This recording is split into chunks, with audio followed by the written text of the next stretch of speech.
Hello and welcome back to the Game Collection Podcast. I'm Matt, your marketing boy here at TGC, and I'm joined once again, as I always am, by our fashionista and social media guru extraordinaire. It's Mr. Jack Keogh. What up, Jack? Hello. How are you? I'm very well, thank you. Good, very man. well, thank you. Good. Yeah, I'm still a bit ill. I've had this cough for like 3-4 weeks, man. So I'm going to try and make judicious use of the mute button to ensure I'm not spluttering all in our listeners' ears. But, additional content. Yeah, January. What are you going to do, man? January. Yeah, well, it's been 84 years, hasn't it? So it's been 84 years. Yeah. So we keep moving. We do what we can to get through this disastrous month and come out the other side. On the plus side, February is really short, which means like payday comes sooner. Oh, I love February. February's beautiful. It's short. It's like the prelude into March, which is the spring month. It's just the best. It's for lovers. It's for Resident Evil Requiem this year. Oh, yeah, it's for horror lovers. Look, Feb's going to be fire. January is death. February is revival. Hang in there, collectors. We've got this. We move. Honest. And thank you, collectors, because literally we wouldn't be doing this week's episode without you. Thank you for everyone that sent in questions. We really appreciate it, because God only knows the release slate ain't giving us nothing, really. Like there are a couple of games that got delayed. So yeah, January, man. But no, thank you. In all seriousness, thank you to everyone that sent in questions. We're going to get stuck into those imminently. Just got to say, as we always do, everything you're about to hear is just mine and Jack's opinions. And I'm saying this rather than singing it because I have written a song for this week, but it in no way disclaims anything. It's just a nice song about TGC. So I thought I'd get the disclaimer in there. Also, it's quite important to get that up front. You know, these are just mine and Jack's opinions. So yeah, publishers especially. Please don't be mad. We love you. We really do. Team. We're just the social team. We're just two guys vibing about games. We do our thing. We do our thing as the face of a company, and we should remember that. But hey, we just do our thing. The increasingly hairy face of a company. So yes, we're like Schrodinger's retailer. We both are and aren't the Game Collection. I like it. There we go. Let's go with that. What other podcasts are you going to get those sorts of philosophical nuggets on? Yeah, it is, but it isn't. But I surprised myself there, to be honest. Anyway, pull it out of the bag, man. You haven't coughed yet either. This is there was a bit of that was a throat clear. That doesn't count. I see. Okay. I'm getting ready. I'm getting ready for the. Yeah. Also, because I'm slightly ill, but please forgive any pitching mishaps. Whereas normally it's on point. It's always on point. I joke. I take a lot of pride in preparing these musical numbers for our 5 listeners. As I maintain to you every week without knowing what's about to happen, I am always more than pleasantly surprised by what you deliver. It's nothing short of remarkable every week that you're able to just write something, sing it, and deliver it with such joy and belief while I look on in bemusement and amazement. So without further ado... Well, I just like to say, like, this is to encourage folks to, if you can, check out because we do record this as a video, check out the video podcast on Spotify if you can, or on YouTube, because I basically just live for Jack's reactions to these, and they are always gold. So let's go. It's very go. real, though. That's the best part. Like I have no knowledge about what's about to happen. It's wonderful. So we've gone indie this week. Okay. Sort of mid-noughties indie. Nice. Bit of plain white teas.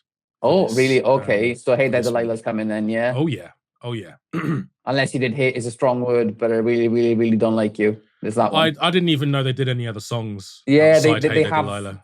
They have other songs, but I'm glad you've gone with the most popular choice. Well, the only one I knew existed. Right, here we go.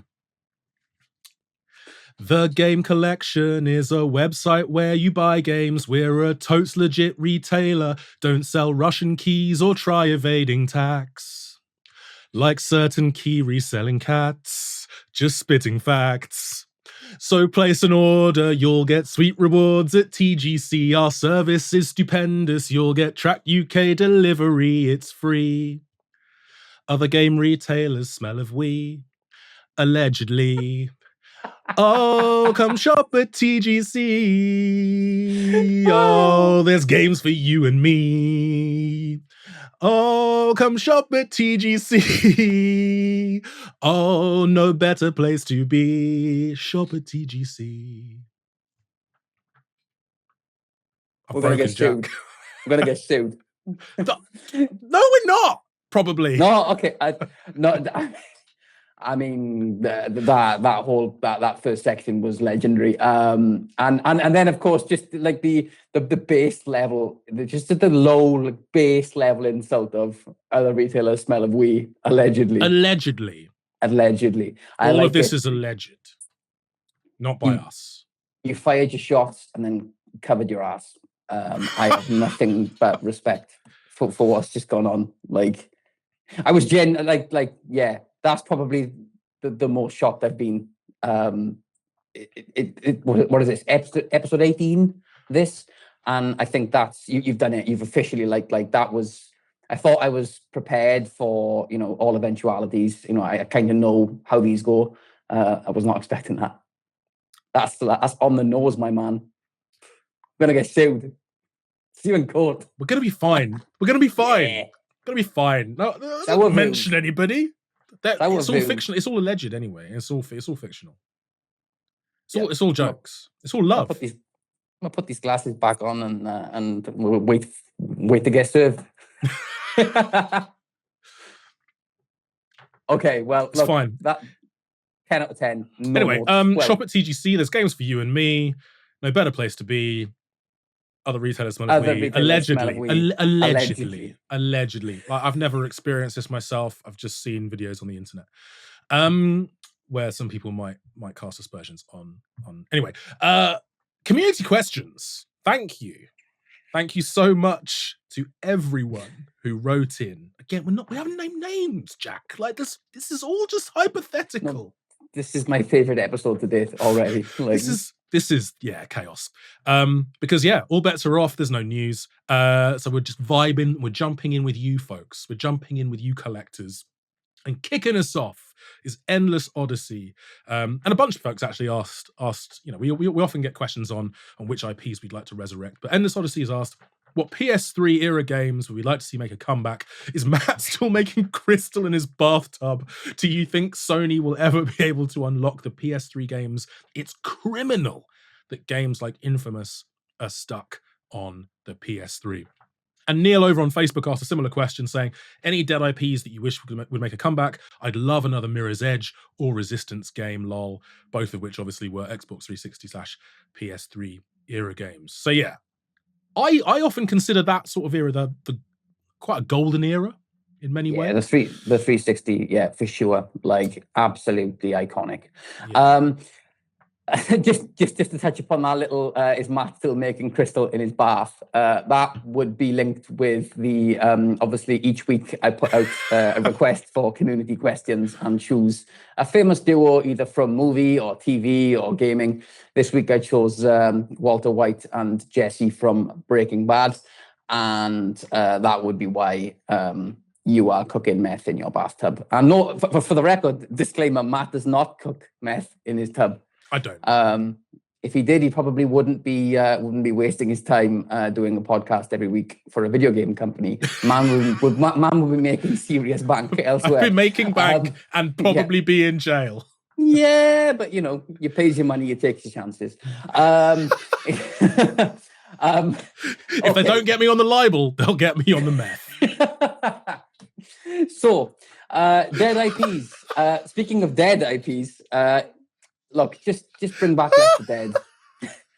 Just bring back Left 4 Dead. Like, I that's what I want. I want Left 4 Dead. I want Left 4 Dead 3, or I want Left 4 Dead 2 in a newly released double pack. And God, I would die happy. Like that would just be like, imagine that, like a Switch 2, or like even like with a Steelbook release or something. Just like the potential is huge, and just know it would go down an absolute storm. So yeah, look, I know I've said it before on previous pods. Like I always mention probably the same games on every pod, but like we love what we love, man. And yeah, I would kill to see Left 4 Dead come back. Yeah. Be it a sequel or be it just give us the first two again. I'd like to expand on that and just be like, yeah, just give us the Orange Box 2. So give us more Half-Life, give us more Left 4 Dead, give us more Portal, just all Valve. Can you remember that you make great games? Like, it's not like, I know they're printing money with Steam, but come on, guys, like if you could get off the throne of money and just remember that you make some of the best games ever, that would be lovely. Would be lovely, wouldn't it? It'd be great. What a time to be alive. That's a top shout, that is. I like the infamous pick. We did get Second Son on PS4, which was a banger. There are a few from that era that I'd like to see. Did you ever play The Darkness? The Darkness. Yeah. I believe in a thing called love. Other than that, no. Wow. Very different vibe. Like, it's just, this tentacular goth anti-superhero guy called Jackie. Yeah, it's awesome. Okay. Really, really moody vibes, real violent stuff. You got like these, tentacular superpowers. Very cool. Would love to see The Darkness 3. Or that series come back in some respect. That'd be awesome. Okay. Now, I used to work at 2K many years ago, and before I left, Cloud Chamber announced that they were working on BioShock 4. We have not really heard anything since. But please, can we have some BioShock? I know Ken Levine is also technically, I can't remember, is it Judas? Yeah. Like his studio is working on Judas, which will obviously be quite BioShock-y as well. But like, it's one of my favorite gaming series. It's just the best. It makes me sad that we haven't A, seen BioShock 4. It's just mired in development hell, and B, Judas also just appears to not be releasing anytime soon. Not heard nothing on that in a while either. Yeah, I was going to say. No, so yeah. Great shout on Mirror's Edge. I'd like to see more games like that, like games that sort of just took a bit of a punt. But like that was very much of its time, because like parkour, maybe thanks to The Office, had a real moment. Parkour. Do it. Parkour. Parkour. Had a real moment, didn't it? Like, and it's sort of, helped on by the likes of Bourne, and then Casino Royale, and action films, and Luc Besson, and just some amazing films and action films. But like, yeah, I'd like another Mirror's Edge. That'd be cool. But like, my big pick here is Binary Domain, which I think I've mentioned on a previous podcast. It was like this throwaway sort of almost B-movie-esque third person shooter with some really interesting kind of AI companion mechanics. Really, really, really cool. You're blowing the limbs off of robots. It was awesome. Like, and that was just Sega just mucking around, really, in the same way that like Capcom are sort of just having fun with a game like Pragmata. This was sort of Sega having fun with blowing the legs off of robots. Is really awesome. This is so awesome. Give me another binary domain. Give me another binary domain. That's my pick. But yeah, thank you, Endless Odyssey. I like it. There are so many, to be honest, from that era that you could resurrect. I'd love to see. I'd like to see, because here's the thing, because Killzone's another one, right? If we're talking PS3. Now, I know we got Shadowfall on the PS4. It was a launch title, right? And I think one of my bugbears with Shadowfall was like, the first level in that game is awesome. It's really expansive. You're in this jungle environment. It's super awesome. And there's loads of freedom to how you can approach that level. Really, really, really cool. and then it just gets narrower and narrower, and you anticipate that they ran out of time or budget or whatever, and it becomes much more of a corridor shooter. And I was just like, if we could just get a game that was all of that, that'd be wonderful. Yeah. But like I think back to Killzone 2, and that game was mint, man. So yeah, like bring back some of the PS3 Xbox 360 heyday stuff. Arguably, Halo hasn't been good since that generation. Service the fans, man. Service the fans. Halo mentioned 18 minutes into this recording. No, hang on. I mean, obviously, we have to wait a little bit of time before that. It's been probably about a quarter of an hour. So yeah, if you're playing TGC Podcast Bingo, yeah. You mentioned Resi like within 2 minutes. So because it's out next month, well, yeah. I mean, okay, if fair, all right. We both got bias. No someone's getting house by the half hour mark. I guarantee it. Yeah, clear. Shout it out, boys. But no, thank you, Endless Odyssey. Thank you, Neil. Thank you, everyone that asked around games we'd like to see resurrected. But we got a really interesting. I really like this question. A little flip reverse from Holly over on Facebook as well, who asked, what demakes of modern games would we like to see? And she says, with modern adaptations of old consoles coming back, like the Analog, the Ataris, etc., what would you like to see? Would you like to see modern games have new demakes for these consoles? And if so, what games? And I think like we've already seen this past year. So before Ninja Gaiden 4 came out, we had Ninja Gaiden Ragebound come out, which sort of turned that game into a nice sort of Shinobi-esque side-scrolling action platformer, which was boss. But yeah, what sort of modern demakes would you like to see? 2 games came to mind immediately for me. One, turn Astrobot into a side-scrolling platformer and it'll win Game of the Year again. And 2, this is probably the more prominent choice for me, Death Stranding, because then it might be a little less overwhelming and I might actually play it. There it is. Would Death Stranding in 2D just be like QWOP? Well, yeah, but you love QWOP. Like, you speak very highly of QWOP. I love and hate QWOP.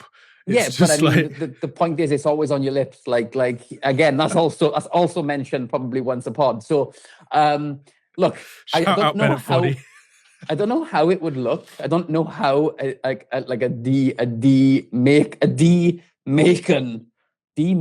demade Death Stranding. Demaking is not a word, by the way. Demade Death Stranding would look. How it would play, what you would do other than walk around.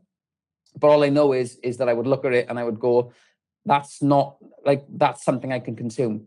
Everybody tells me Death Stranding is fantastic and I do really want to play it, but there's also an element of me which feels like life is too short.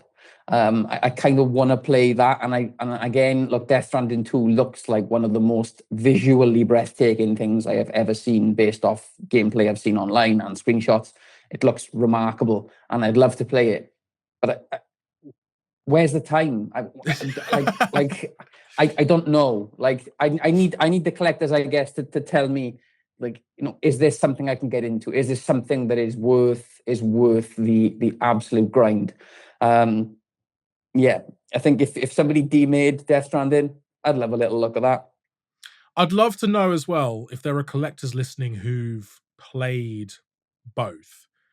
Do I need to play Death Stranding 1 before I jump into 2? Because I heard there were like a bunch of improvements to basically the first game that sort of made their way into 2. It's a little less arduous, perhaps, or sort of pedantic in terms of the walking simulator. Is that right? Is that true? Am I going to miss like the obvious answer to like, am I going to miss out on a bunch load of story? Of course. But like, are there shortcuts? Do I absolutely have to go back and play the first one? And if I do, which version is the definitive one? Is the director's cut better than the regular? I don't know. I don't know the answer to these questions. But like you, I want to play it because I love Metal Gear. I love Kojima.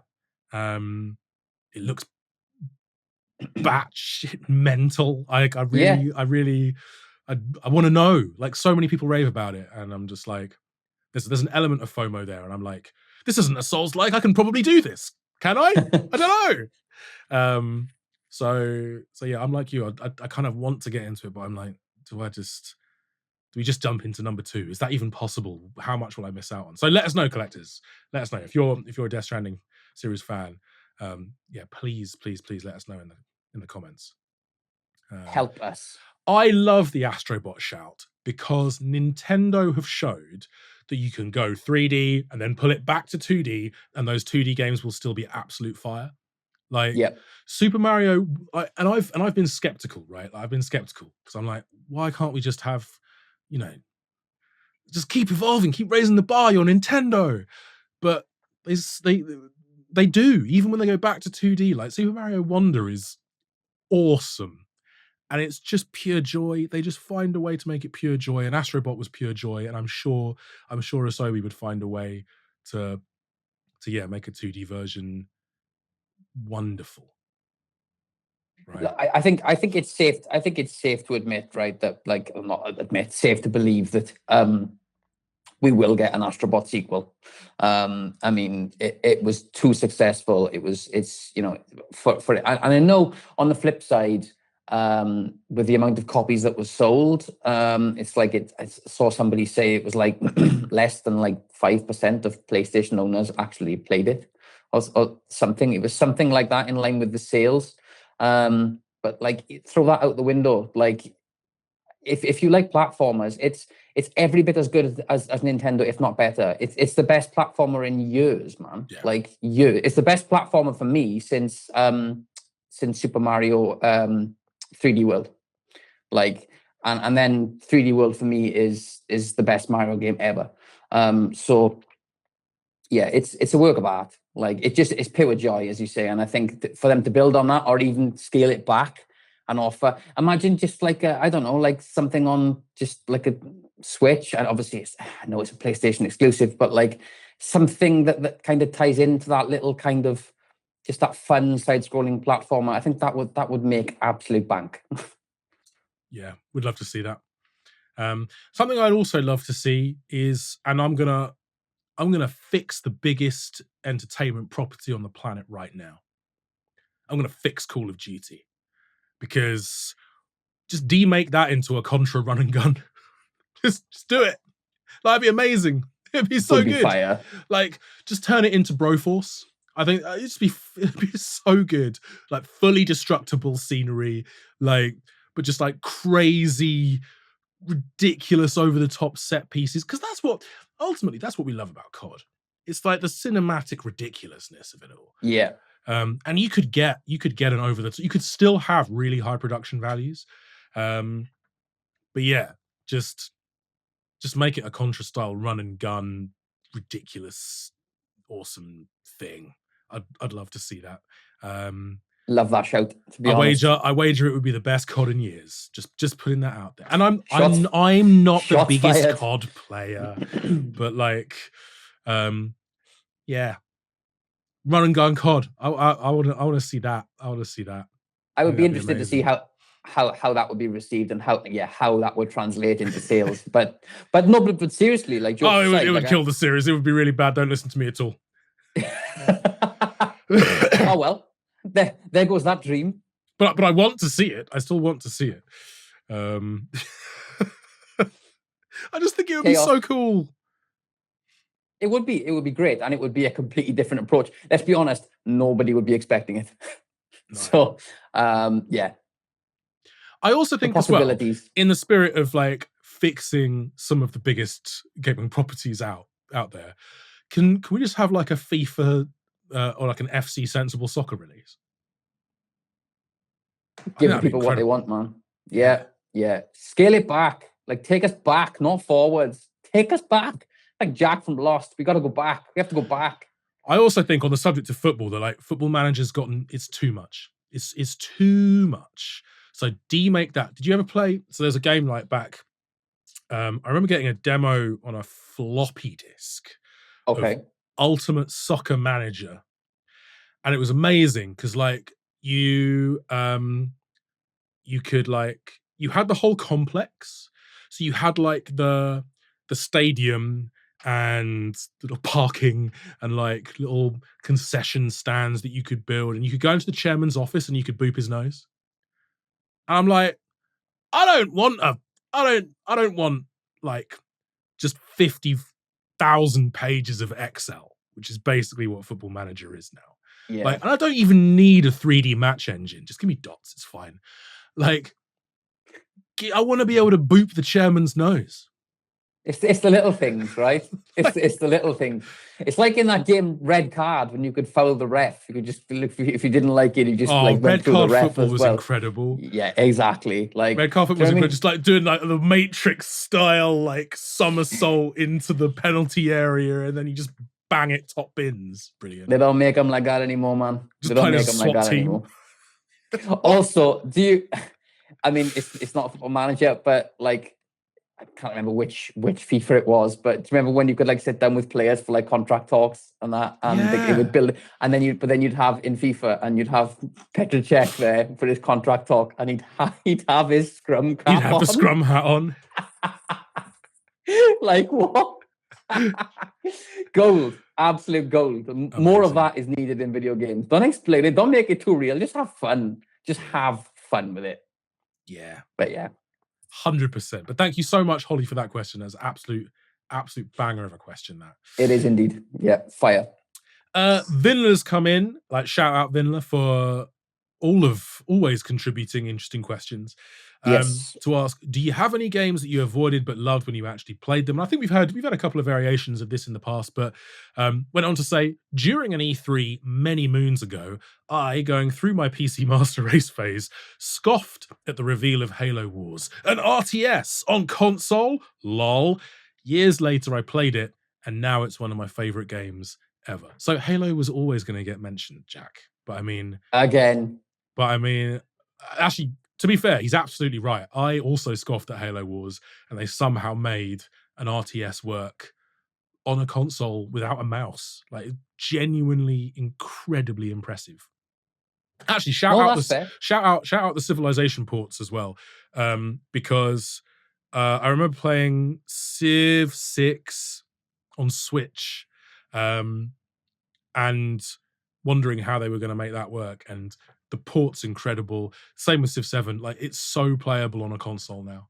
But yeah, it all started with Halo Wars, like RTS on a console.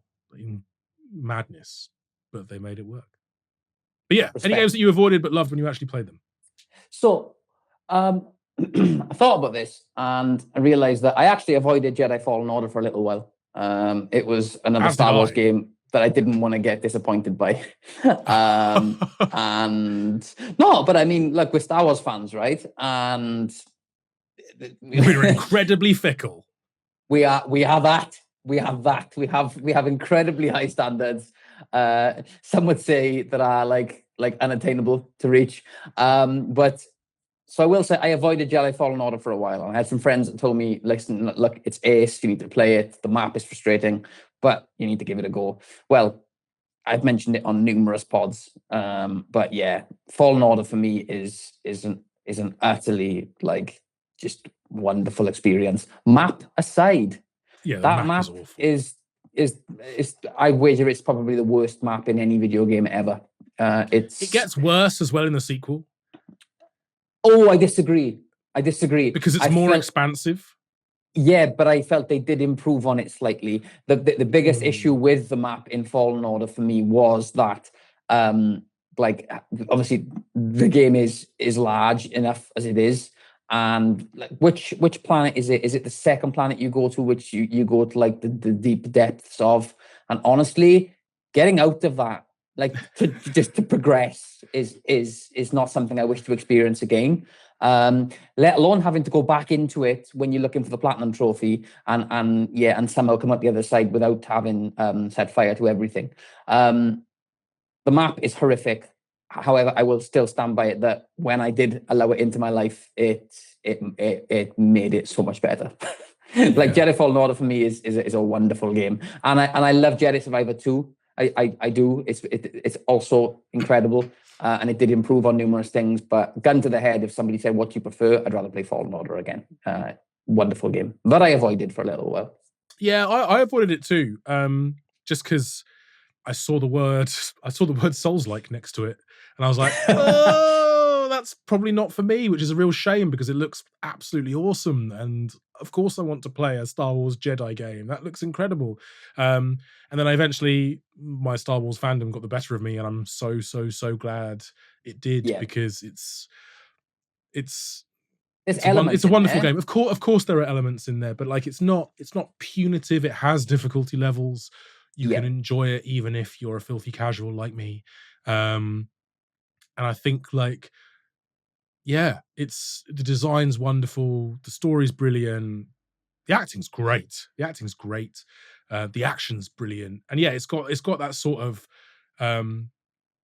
it has that Metroidvania approach to sort of to exploration and adventuring. You know, you have to revisit areas. And it rewards exploration and curiosity and yeah, going back and seeing what else you can find. And yeah, I loved it as well. And Cal Kestis is a character you can believe in, right? And get behind. And BD, once again, proving that the best thing about Star Wars is droids. Yeah. 1,000,000%, man. Like, just what a character. It's special, right? Exactly. So if you haven't played Fallen Order, collectors, and you like Star Wars, or even you just casually enjoy Star Wars, it's one of those games that will grab you, and it will get you emotionally invested. The story's fantastic. It's got a lead character that you, as I said, you can really believe in and get behind and enjoy unfolding the past and in, you know, as you progress through the story, and as Matt's already mentioned, BD is life. Yeah, and I think there are quite a few Star Wars games that I think fall into this category potentially. Like, again, I'm going to shout out Star Wars Outlaws. Many folks might have missed it when it first launched because it had a host of issues and bugs and wasn't brilliantly balanced. And the devs fixed it. They did. The gold edition's fantastic. Buy it over on the Game Collection for all of your physical gaming needs. That's our website. Yeah, that's us. It is. We sell games. We sell games. Reward points on every order. Free delivery. Free and we don't smell of we. Allegedly. No, we know that. We allegedly don't smell of we. Well, listen, I feel it was the right thing. Well, actually, allegedly, because you're in France. A level playing field, right? I feel like if we're gonna throw slander at other people, we should allegedly slander ourselves too. Fair. Yes, we are. Allegedly. Equal opportunity slander. I have showered today, collectors, but allegedly we don't smell of we. Allegedly. There we go. But yes, play Star Wars Outlaws as well, and shop at the Game Collection. And if you've got a Nintendo 64 and you haven't played Shadows of the Empire, change that as soon as humanly possible. Definitely. But yeah, I think there are a few games, I think, but I think I've just started playing Dredge, which I avoided for ages, for no good reason. Because sometimes there's just too much to play. Yeah. And I don't know if you're ever like this. Like, so I'm a bit of a stubborn person sometimes, and I like to come to things on my own terms. Mm-hmm. And if this varies massively, but sometimes when everyone in the world is going, "Oh, play this, watch this, do that," my knee-jerk reaction is, "No, I'm going to go do this thing that I've chosen to do over here. I'm not going to let you tell me what to enjoy, or because I'm an idiot sometimes." But yeah, sometimes you get sucked into the FOMO, and sometimes you have like a sort of polar opposite sort of magnetic reaction that's just like, yeah, no, I don't need to conform. I'll do it when I'm ready. I'm ready. Thank you very much. Yeah. Which is absurd, because so often my wife is like this all the time. She's just like, "Oh, do you want to come to this social thing?" And I'm like, "Oh, no, not really." And then invariably, eventually, I will come to it in my own time and have the best time. The best time. God, because she knows me better than I know myself. So what really annoys me is when I tell my dad about an incredible TV show that we're watching that I know he will love. Like, so we Yeah. find something, it's fantastic, and it's like mind-blowingly good. We literally like cannot wait to watch the next episode. So I tell my dad, and he's like, yeah, okay, yeah, no worries. And then obviously we'll have that conversation weekly. I'm like, what? No, I haven't watched it yet. No. Anyway, like 6 months go by, and then he turn around and he go, oh, have you seen such and such? And I'm like, and he's done it too many times. First of all, I thought he was just winding me up, but no, like the man, it's incredible how I think we were just like our parents, right? Because it's also me. Like I said, I'll do it on my own time, but then what I don't do is then pan it off as my idea, and I'm like, oh, you should watch this, Jack, and I'm like, lucky country's dad. So yeah, families, eh? Who'd have them? Families. But yeah, Dredge for me. I was actually chatting to a mate this morning, earlier this morning, and being like, I know I'm very, very late to the party, but I finally started playing this, and you were right. 2 years ago, it's great. But sometimes you just need to come to a point. So I just finished, obviously, a couple of really big games, and I'm like, I need a little palate cleanser, and that's And I, as collectors who listened to our New Year's episode will know, New Year's resolution was, let's try and play a few smaller games and a few more indies this year. So I was like, do you know what? I'm just going to jump into Dredge finally, and yeah, everyone was right. It's great. You're having fun. So I mean, yeah, sometimes it's not stubbornness. Sometimes you just need to be in the right headspace, or it needs to be the right time. But yeah, passing it off as your own idea is rogue behavior. Oh yeah, have you seen that by any chance? I'm like, oh man, please don't do this. Let's not do this.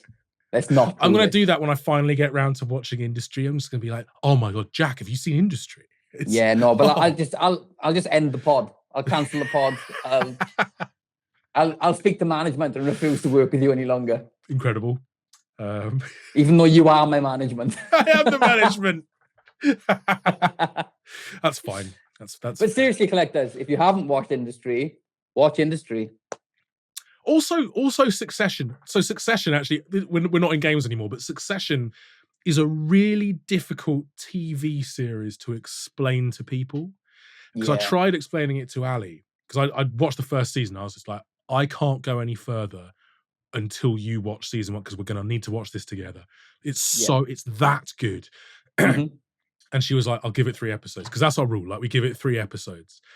And she made it to the end of season 1, was just like, this is incredible. This is legit fantastic. But you try explaining what Succession is to someone, and it's really hard. And actually, that was sort of the case with Dredge. It's just like, oh, it's a cozy horror fishing game. Where? Just how the elite live and see the rest of the world, or don't even acknowledge that the rest of the world actually exists. Yeah, it's King Lear, but in the corporate world of New York. I've just been reminded of that scene in, like, I think it's the pilot episode, the first episode actually, I think, where Roman promises that kid is like $1 million if he can hit a home run, and it's the most condescending, uncomfortable, like, and they literally like Tom can, is it Tom, I think, that could let him win the money, and he doesn't, and it's just like, and then Roman like rips up the check in front of this kid's face, and I'm just like, this is generally some of the most uncomfortable viewing I've seen in years, and it doesn't stop there, right? Like the show has many moments like that which make you truly uncomfortable, because that level of wealth breeds a way of thinking which is not healthy. Indeed. So yeah, but yeah, watch Succession. Fire. Yes, all of which is to now come in a really roundabout way to say, Jack, you should watch Peep Show, because it's the same writer. Do it. Okay, Do it. Watch Peep Show. It's the best UK comedy probably ever. I will get the Peep Show as soon as possible, and then in 6 months down the line, I'm going to say to you, "Oh, have you seen Peep Show?" I recently got around to it, and honestly, I think you'd love it, man. Like, genius writing. Oh, thank you, Vinla. Great question. Thank you, my man. We've had a variation of this one in the past as well, but like Tristan on Facebook has asked favorite or least favorite movie/video game tie-in. He said no superhero games. But we have answered this a few different ways before, so let's just throw some out there. Let's just throw some that we don't usually pick, because we have in the past. We've gone Die Hard. You've gone Die Hard trilogy. I've said Lord of the Rings.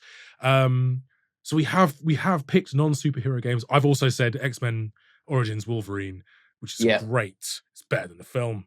It's just fantastic. But yeah, other movie video game tie-ins. Right, so it said no superhero movies, but it's our pod. We'll do what we want. But no, sorry. No, but seriously, as you've mentioned, we have covered this question many times, but we're doing it again because it's. There are still more. There are still, and I'm even going to mention one that I definitely said on a previous pod, but I don't care because I love it that much. What we want. Honorable mention to Home Alone on SNES, which I loved. That game was better than it had any right to be. Like, just great fun. You've already said the Die Hard trilogy, which is just a piece of history.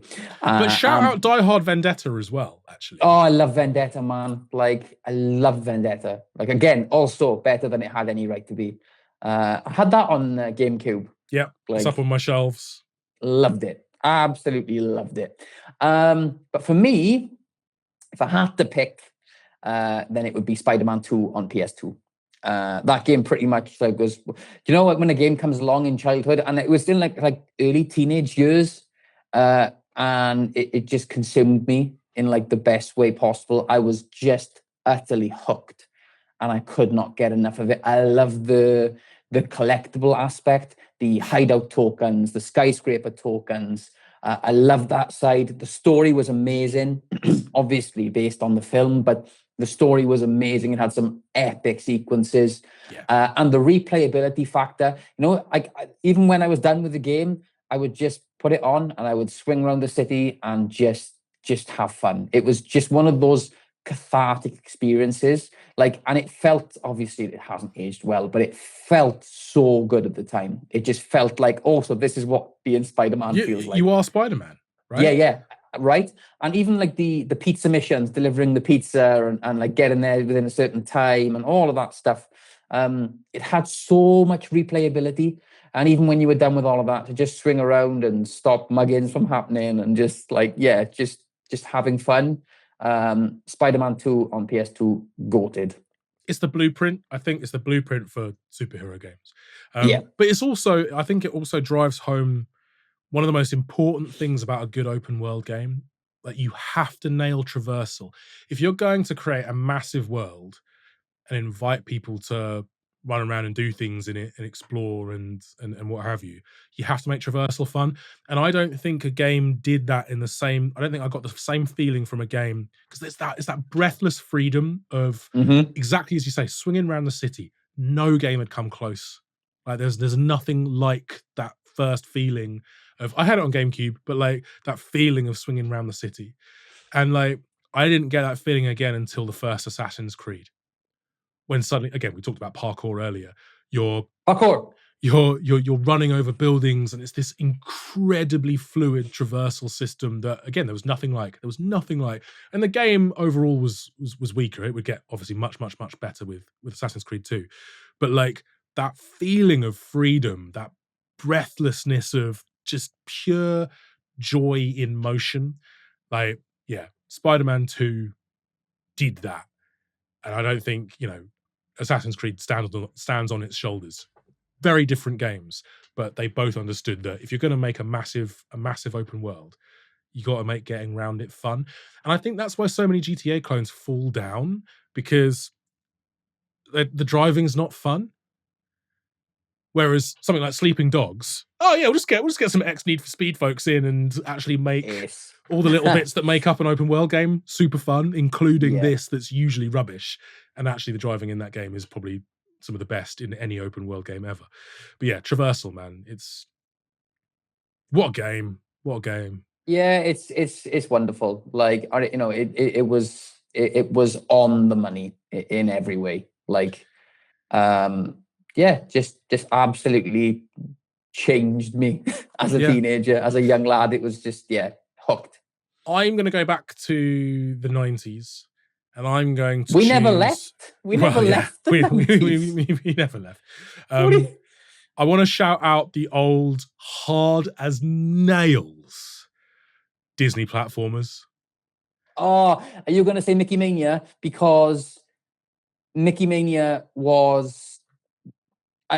sorry, I've hijacked you. I apologize. I actually wasn't going to say Mickey Mania, but I'm very here for all of the energy that you brought there. So, Mickey Mania is amazing and solid and amazing and solid. Like, it's an amazing game.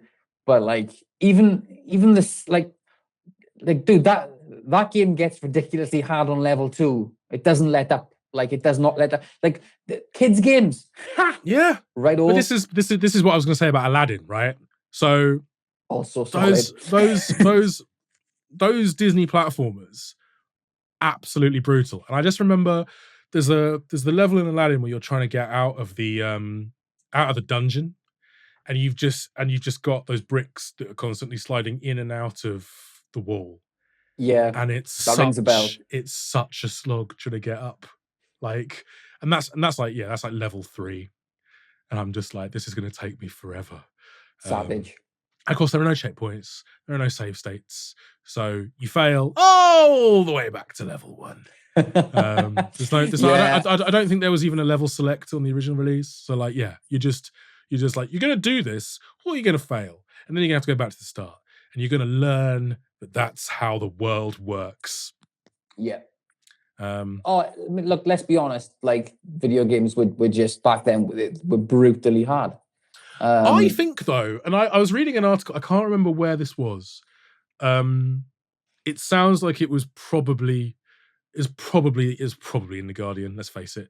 Who do some great video game coverage? They do. But yeah, just talking about how actually 80s and 90s old school game design taught you resilience, taught you about unfairness, taught you about like, yeah, you're gonna fail, over and over and over and over again, and you're just gonna have to get. And in many ways, actually, maybe that's why I don't like Souls-likes, because I'm just like, I had enough of this in my childhood. I don't need it now. Yeah. I suppose they were also a great indicator to parents as to whether or not their child had anger issues, because some of those deaths were particularly hard to take as you progress further into the game. Yeah, I mean, I like that though. I like that idea. That kind of makes me feel a bit better about the whole thing. It's like it was all just a lesson in life. You had to make notes as well. You had to jot things down, and you had to make notes, and you had to remember where stuff was, and you had to look for environmental storytelling. And I think, like, yeah, there is an argument that maybe games have become, the games have become far, far more approachable. Like, games becoming more accessible, choosing words carefully, is a wonderful, wonderful, wonderful thing. You know, all options in terms of accessibility, fantastic. But I think games have also become a lot more approachable in terms of really holding your hand through stuff and demanding less of you, which, you know, in some cases can be a good thing, and in some cases perhaps not. I think you can argue it both ways. But like, yeah, certainly those those Disney platformers were just like, ostensibly based on kids' movies. These are kids' games. It's just bastard hard. Yeah, ridiculous, man. Ridiculously hard. But I love them. I did also want to just shout out, in a different sense, the Lego film tie-ins are just wonderful. They're just wonderful. They are brilliant for all ages. There are so many great gags for true fans, and I'm talking Star Wars, Indy, Harry Potter, all of it. Like, if you Lego Jurassic World as well. Jurassic World. I love that. Yeah, that was one of the few Lego games actually that I spent quite a bit of time on. I hold my hands up and say I'm not like a massive fan of Lego games, but Lego Batman looks like that like, pre-order that at the game collection, but that looks like it might change that. Honestly, from the second you and I saw that at Gamescom, we were just looking at each other like, oh my God. Plus, of course, the legend that is Matt Berry. I mean, it looks like an Arkham game with a Lego engine, like with all of their great writing and gags, and it looks phenomenal. I'm sold, like completely sold. But Lego Jurassic World was one of the few that I played that I really enjoyed and spent quite a bit of time with. Yeah, like just they know what they're doing. TT, they got the 100%. formula right. But it's clear that they love the properties that those games are based on as well. Yeah, just all of the little jokes, like they just nail it. They just nail it every single time. But yeah, great games. Thank you, Tristan. Another question from Facebook. So Andy has asked, well, on a similar vein, if you could turn any film into a game that hasn't happened already, what would it be? So, based off like recency bias, I guess, because we all know how much I love Silent Hill 2. The Shining, a horror game, such a great shout, made by Bloober. Such a great shout. Can you? I don't know how it would look. I don't even like but for me, The Shining is like top 5 movies of all time. It's actually, I've got a tattoo on my leg of The Shining. So I adore that film. And I think Bloober could do something incredible with that. I don't know how it would look. I just know that I would trust them implicitly to deliver something that would live up to my expectation. Yeah, that's a great shout. How about you? Because we were talking about this before we hit the record button, and Blade Runner came up, and I know we've had adventure games way back, but I do think that universe like could sit alongside your Cyberpunks, your Deus Exes, and deliver a game that's really thought-provoking and uses dialogue. Like I love games. I love immersive sims, and I love games that offer you different ways to get to your objective. But I think there are so many things that you could do in the universe of Blade Runner. I'd love to see a modern game. I think that'd be incredible. I think Edge of Tomorrow, because A, it's badass, and B, the live die repeat loop lends itself quite well to sort of almost like roguelike kind of style gameplay. But yeah, the suits would be incredible. I think you could do some really nice combat stuff there. And I know this is a bit of a cheap one. I know we've had a game already. So we've had John Wick Hex, which is a bit more of a kind of strategic, kind of cerebral take on John Wick. But just give me a balls out John Wick action game and just basically have it be like Max Payne. I think it'd be incredible. There's lots of rumors. Yeah. There's been numerous rumors that there's a AAA John Wick game coming. I would love to see it. We've had so actually speaking of like 360 era games that I'd love just to see come back. John Woo contributed to a game called Stranglehold back on the 360. It's called John Woo. I think it's John Woo Presents Stranglehold. Okay. And it's got Chow Yun Fat in it, and it's got doves everywhere and slow. It's so cool. It's like if John Woo made a game, it would be this. I just want that for John Wick. Just it's the most amazing action game. It was so good. Balls out John Wick. Did you just say that? Let's just come back to me. I did. Sorry. Yeah, yes. Like I want to balls out John Wick game. Okay. I love it. Actually, do a John Wick ballerina 1-2 punch. I'd love it. Like, oh man, Ana de Armas, brilliant. Give me that. It makes sense. I can't believe it hasn't happened already. So yeah, it's coming. There's even a Hotline Miami throwback in the latest. Is it 4 with the top down moving from room to room? Just do it. Make it happen. Everybody wants this. But yeah, thanks, Andy. Let us know, guys, if you could turn any film into a game, what would it be? Shout out Stefan from Facebook, who's asked a brilliant question, probably the greatest question that we had this week, which is how many chickens would it take to kill an elephant, Jack? 22. 22. That feels low. It's 22. Why? I've seen it. In a dream? In a vision? No, I saw it. I saw it happen. Right. It was No, look, I don't know how many chickens it would take to take down an elephant, but I'd wager 22 would be. Listen, chickens they look really chill. Yeah, they just bop around. They do their thing. They eat. They excrete. They repeat. And they sleep. We actually owned some chickens. We had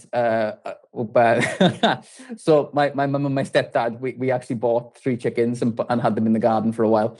And yeah, those things are like, when they want to be aggressive, like they are, like. But it was also quite funny. They're really quite sweet as well. Like, my stepfather would stand at the bottom of the garden. He'd open the cage and he'd go, "Come on, girls!" And the 3 of them would just come down the garden like losing their heads. It was amazing. That's why I wager that if you give me 22 chickens in a hostile situation against an elephant that is kind of causing them some grief, I would wager that 22 would be enough to take that thing down. Fair. I think it's completely having owned wrong. Chickens. But like, you are much more informed than I, because Exactly. I have never owned chickens. So yeah. I would wager it would take more, just because they're quite small. That said, I've played, Ocarina of Time is my favorite game. So, and that if you hit a cuckoo, then you're gonna get attacked.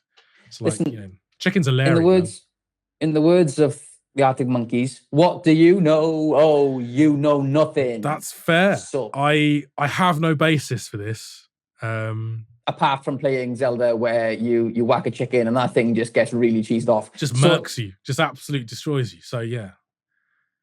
Fair. I don't have any evidence. I don't have any data to even remotely argue that you could even be wrong. Apart from that, it just feels like an elephant would wreck those chickens. Just sit down and destroy 12 of them. Everyone loves an underdog, right? They do. Also, their hides are really thick, man. Like, and I know death by 1,000 pecks would be the only way that this would work, but like, I don't know. The beaks are not. It would take out the eyes first. It's a size problem. Okay. It would take out the eyes first, right? And then 22 of them have got a strong advantage. Are these like crack chickens? They've been briefed. They know the assignment. They're death squad, man. They're death squad. Like, yeah. Yeah. If it's like dedicated chicken assassins, then yeah, maybe. Yeah. Maybe. Yeah. If they know what's up and they've been briefed. They're a plucky team. They're a plucky team of assassins. Yeah. Oh God. Right, moving on from that. Thanks, Stefan. 22. I'm really glad we covered that. I'm glad we did this. Yeah, me too. So Michael Ockerby has asked, and sorry we didn't get to this one last week, Michael. What will Xbox do now? It doesn't have any more feet left to shoot itself in. His words before you come for us. Or balls left to drop after 2025 seems to lurch from one bad news story to the next. Matt, over to you. So, what will Xbox do now? So I think who knows? I think that's the honest answer. Who knows? They're going to bring out some high-end hardware, sell it to nobody. I don't even. Probably jack their prices up, fire a bunch more people, make some inexplicable decisions. Maybe make Cortana a reality, like because they're investing enough in AI. I don't even know, man. I do know this. I know that the future's bright. The future's bright. The future's orange. No, yeah, it's not green.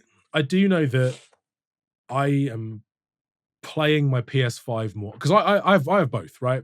And for the longest time, just from a pure convenience factor, I predominantly played my Xbox Series X this generation, and just increasingly, it's just giving me reasons to not. Which is really sad. So I don't know. I don't know. Every time you think Microsoft don't have any feet left. They find another one to shoot themselves in. But I don't know. That that strategy it's a bold strategy, Cotton. But it hasn't. I don't know that it's paid off yet. He is quoted dodgeball. But maybe this is the year that it pays off for them. This strange, inexplicable strategy. They're playing the long game. They've been playing it for some time. They've been playing it ever since they bundled Connected with the Xbox One and told us it was good for us. Like, who knows? At some point, it's got to come good, right? But you're over it, right? I mean, it doesn't affect you anymore, no? Like, you're good. These are our own thoughts and not representative of the company. Who knows, Michael? Who knows? Look, Certainly not me. I mean, this is part of the reason why I think the next question is pretty important, right? It's because the industry is and we will of course get to that question in just a minute, but it's because of the industry changing, shape shifting, and certainly not always in a good way, that leaves the future very uncertain, and we're going to touch upon that in the next question. I think one of the things we're going to see that I never thought I'd see is we're going to see Halo on a PlayStation. So that's wild. That's a fever dream. I mean, and you've already seen Gears of War. Like, yeah, I don't know. I don't know, Microsoft. I genuinely don't know. But I wonder. I just wonder if there's going to be like it. Can they make their strategy less opaque? Can they make it make sense? Can they? I don't know. I'm throwing my hands up. I got nothing. You don't know. I don't know. I got nothing, man. I'm baffled and perplexed, and I say that as someone that has trended more towards Xbox since the 360. Although, yeah, God knows I skipped the Xbox One because why wouldn't you have a PS4 of that generation? Jesus.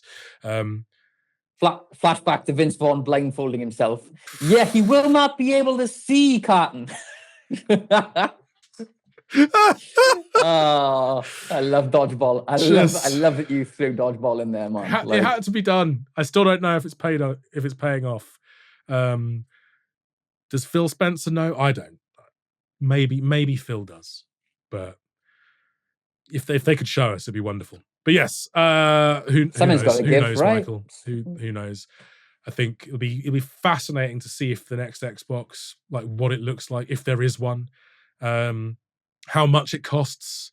You know, after that Sarah Bond interview, which was just like, yeah, high end hardware.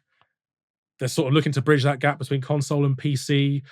Does that mean we're looking at $1,000 for an Xbox? You know, is the ROG Ally X showing us the way forward? It's just going to be ludicrously priced hardware, but get a PlayStation because you can play Xbox's stuff on it anyway. I don't know, but yeah, it's going to be interesting. Time will tell. Time will tell. Which leads us on to our penultimate question, sort of from Robert over on Facebook, which is a heavy one to sort of lead us into the outro, which is, where do you see your company in the next 5 to 10 years? Where will TGC be in the next decade or so? And we've ruminated a little bit on this in the past, but yeah, where do we see TGC, Jack? I mean, I actually responded to that question in the comment and said this is going to require some gut level honesty, because, I mean, it is. In truth, I'd like to believe that in 5 to 10 years, the game collection is still very much here, very much alive, and very much trading in physical media. And I hope for that. I really do. Of course, from a personal perspective, I've been at this business for 11 years now, I think. 11 fantastic years. And I've seen many changes. I've seen growth. I've seen expansion. I've seen craziness.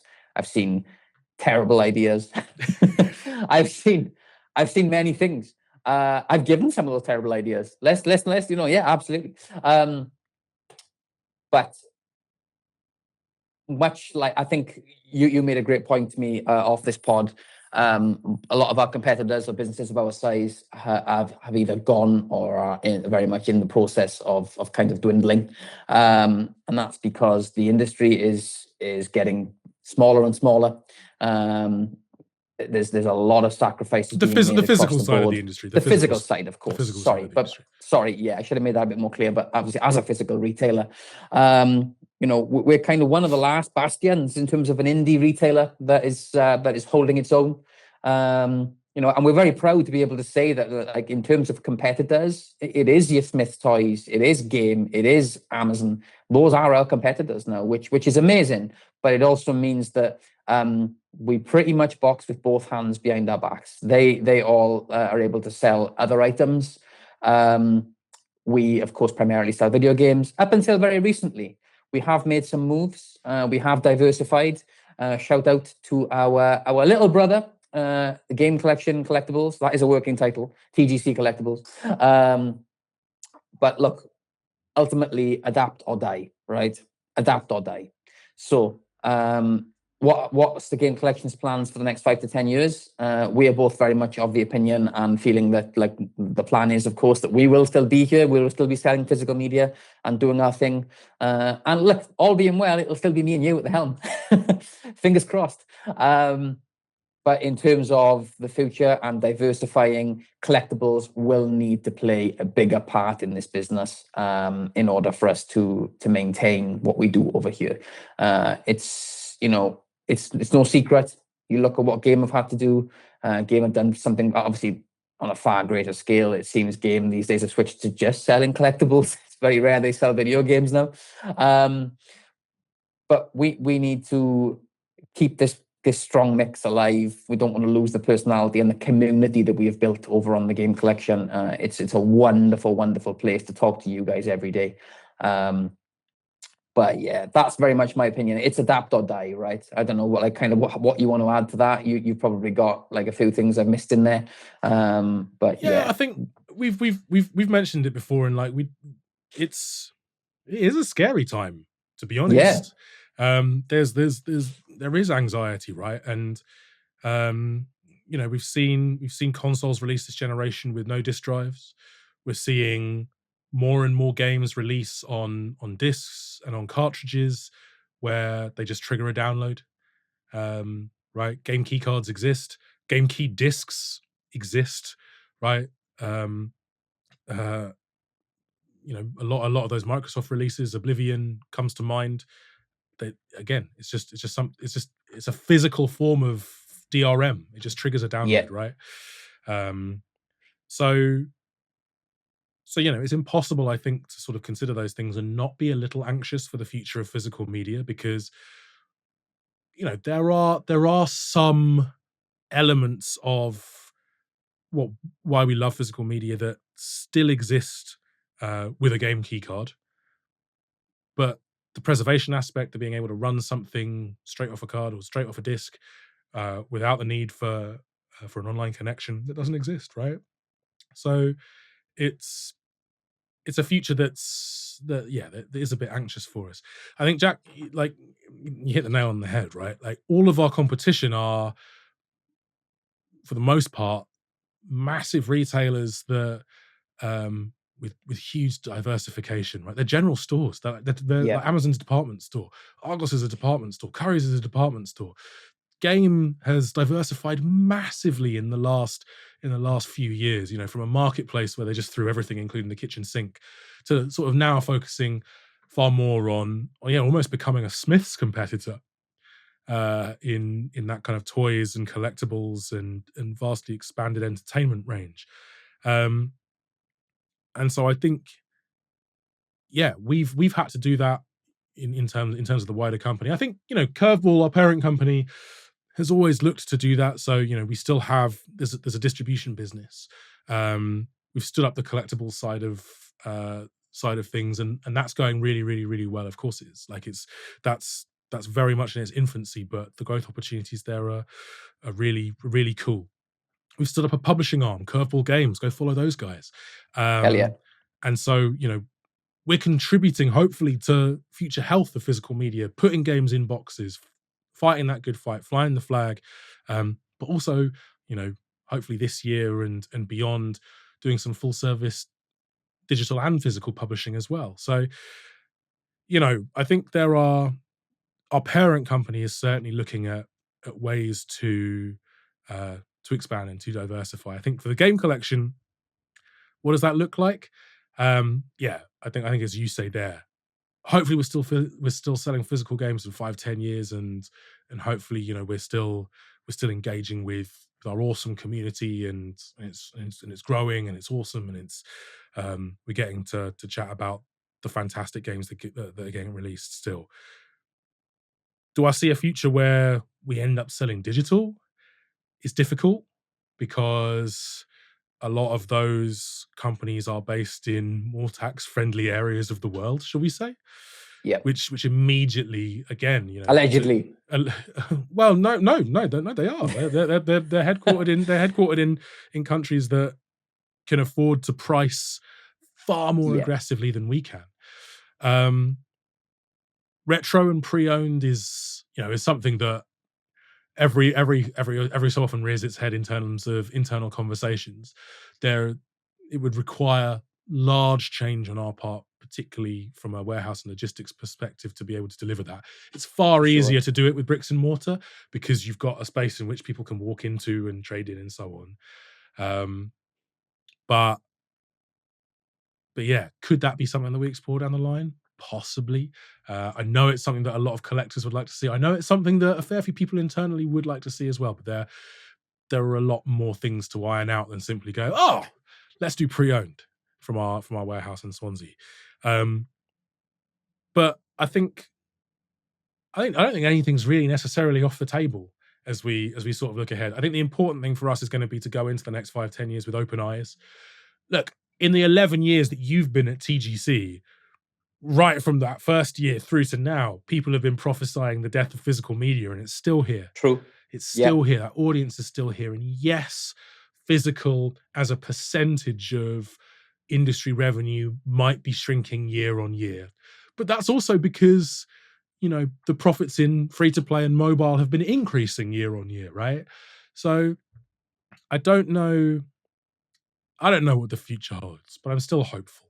And I think, as long as we go into it with open eyes, I think we'll still be rocking for a good few years to come. At least, Hell yeah. That's the hope. And ultimately, that's the aim. And ultimately, collectors, it's like so much of that is driven by the game collection would not be here in our 21st year. We'd not have survived 21 years if it weren't for you collectors. So, a huge thank you to everyone who shops first and foremost. But if you're liking and responding, and we say this almost every week, if you're engaging with us across social, wherever, you're helping genuinely. It's massive. It's huge. It really is. And with that in mind, please do, if you've been enjoying the podcast, leave a review on Spotify and on Apple, because it really helps. It really helps. Please. It really helps. We beg. But yeah, hopeful for the next decade. Which leads us into our last question from Death Metal Dave, who he didn't really necessarily ask a question, but just essentially said, "Wish you guys did game collection merch, like t-shirts and hoodies and caps." And I won't lie, we've had a couple of conversations, but I'd love to put it out to you collectors. Would you like to see game collection merch? Would you like to see Physical Media Forever merch? Let us know. But yeah, Jack, you are a content creator in the fashion space, as well as being our social media guru. And as our resident fashionista, I have to ask you, what, in an ideal world, would you like to see in terms of TGC merch? Mankini. 100%.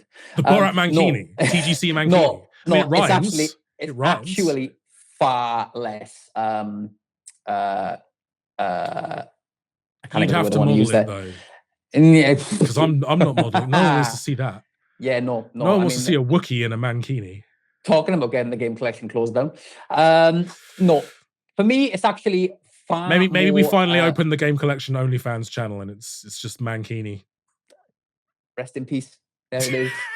If it wasn't over before, it is now. Let us know if you want to see that, collectors. No please don't. guarantees. No guarantees. Yeah, well, it's actually far less ambitious. I'm a very specific person, very particular with what I like, and so you're actually wearing one. I would love a zip up hoodie, faded black, so washed black hoodie with all of the Game Collection's previous logos down to the new one on the back, and I would wear the holy hell out of that, or a cap. I mean, like, I love a cap. I don't know if you can tell, I always wear caps. I love a good cap. Again, I'd rock that like on a casual day. Like, I have what's that? It's like, yeah, I work for them. I don't care. Like, it's a fire cap. So yeah, but for me, a black washed black zip up hoodie with the Game Collection's previous logos down to our current logo. That'd be fire. I love that. Also, I mean, you've mentioned it. I mean, the wider universe, a physical media forever range. You could have some real fun with that. A Christmas jumper, physical media forever Game Collection. There's loads of ideas that you and I have discussed that we would love to see. God, you could even do scarves. You could do bobble hats. You could do backpacks. Like nothing would be off the table. Like it would be sick. I would, as somebody with a keen interest in this side of things, I would love this to happen. So collectors, if you would love to see this happen, yeah, like make some noise about it across socials. Yeah, we have had it requested before. I think like there are a few folks that have asked about TGC merch. I'm a big fan of what Boys Get Sad to do and their designs, and I'd love to see almost like a similar kind of like being inspired by that sort of like different motifs around text.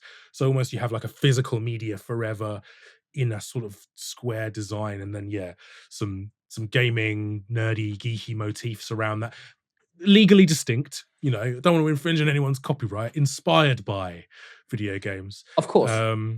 But like, I think it could be an interesting thing that we could float to publishing partners, though, if we wanted to get official with it. Like, be amazing. Physical media forever in official tandem with like Bandai, for example, especially given the collectible stuff we do with those guys, getting like Gunpla in there and like, oh man, and like Tekken. That'd be wicked. Be fire.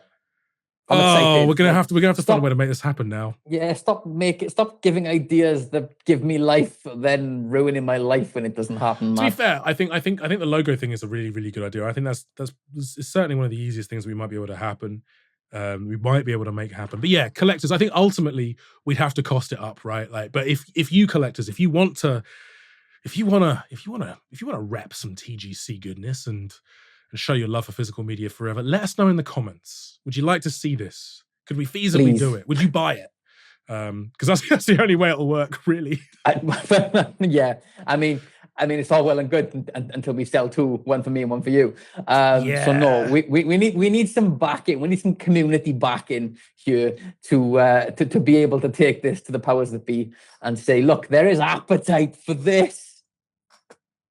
Yes. Let us have washed black hoodies with previous logos. Very specific. Let us have merch. That'd be lovely. Yeah, it would be glorious. So yeah, thank you, Death Metal Dave, and thank you everyone who submitted questions this week. We're gonna need more of them, guys, because January is hella dry. It's a barren landscape. But yeah, keep them coming in, and once again, we really, really appreciate all of you. You know, especially those who shop, obviously, but you know, however you're engaging with us, it's so appreciated. So yeah, thank you so much for listening. I think we might be skipping next week because we've got a bunch of internal meetings next week. But we will be back the following week. And yeah, we'll catch you on the flip side. But thank you so much for listening. And yeah. One last thing, don't forget that there is a Resident Evil showcase tomorrow night at 10 p.m. UK time. I believe it's only 12 minutes long. But it did say a Resident Evil showcase and not a Resident Evil Requiem showcase. So I wonder, I'm gonna like chuck it out there. Another announcement. maybe. How about a Code Veronica remake? Come on. I mean, Capcom are already in line to have a good year. This will have aged horribly because it will have gone out by the time this goes out. Yeah, true. I mean, probably. I mean, look, and all they do tomorrow night is just show more Requiem, and then Jack looks like Jack again. But hey, I like it. This is a space for bold predictions. Manifest your dreams. I'm manifesting, man. Like, yeah, just another announcement. Like, the 4 remake, incredible. 3 was okay.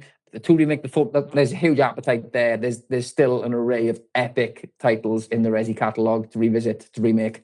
I really struggled with the 2 remake, man, because like it's really scary. Really? It's really scary. It's so good. But like, yeah, it's incredible. You know what I'm like with horror games. I will soil myself. It's not for you, is it? It is, but it isn't. I'm too nervous. I'm too jumpy. I don't like it. I think we might get a demo announcement tomorrow night. But one thing I won't be doing is playing that again after what we played at Gamescom. I'd rather just do it again in the game and get it over with. That was deeply uncomfortable. It's very, very unsettling. But for the rest of the community, I would love there to be a demo so everybody else can feel what we felt.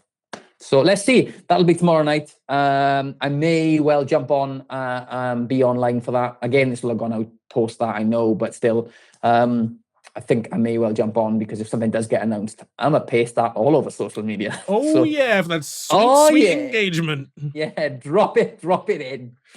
But yeah, thanks as always for your support, collectors, and for listening, watching, engaging, being. We appreciate you. We do. And for all of your physical gaming needs and for pre-ordering Resident Evil Requiem. With reward points and free track delivery. Oh, yeah. Check out the game. Check out the game collection.